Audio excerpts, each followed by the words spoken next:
kag sa numero 1 sa mga balita, subong nga adlaw.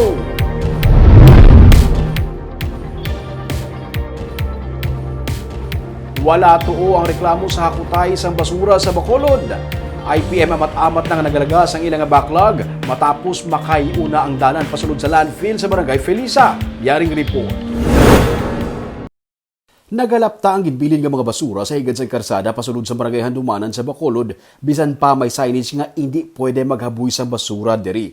Sa circumferential road sa Barangay Alihis, nagalapta man ang basura sa higad sa karsada malapit sa ginatukod nga Coliseum sa Bacolod.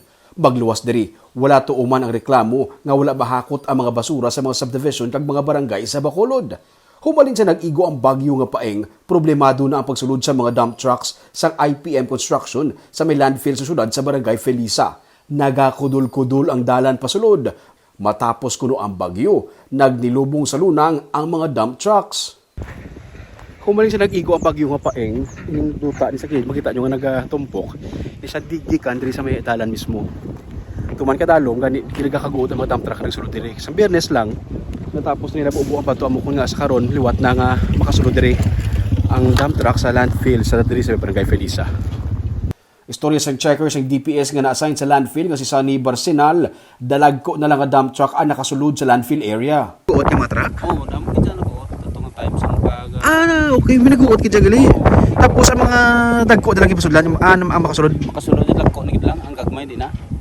O mo naging punta tani dutay lang nakasulod dire. Tayo lang nakasulod, oo. So amo to nga hinaang ako tay basura. Oo, hina nga sa basura tungod sa ilang koleksyon nga dagko na lang makakuha ang masulod eh.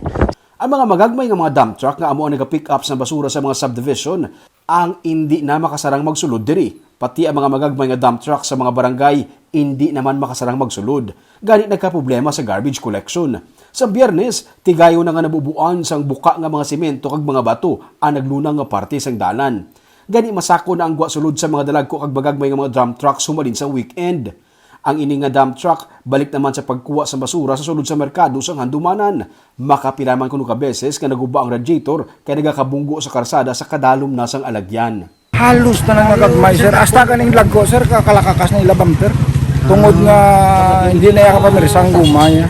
Dapat na yan buho. Ala pa mo na ni siyang buho. Ako radiator ko, doon kabilo radiator ko wasak. Duwa ka radiator, wasak? Ikaw ni ka drive no? Wasak yung radiator mo. Pwede wasak. May 90 ka mga dump trucks ang nagasulod sa dump site sa kada adlaw. Gani kung tig-ululan, nagadalom ang inagyan sa mga ruida. Sunod sa Department of Public Services, tingwaan nila nga malagas ang ilang backlog sa sulod siyang sininga semana. Pick ang aton target na matapos gid ang backlog kay natapos naman gid ang road makaalagyan na it's workable condition except nga damo gid backlog. Padayuno naman sang syudad ang proyekto nga pagsemento sang dalan pasulod sa landfill area.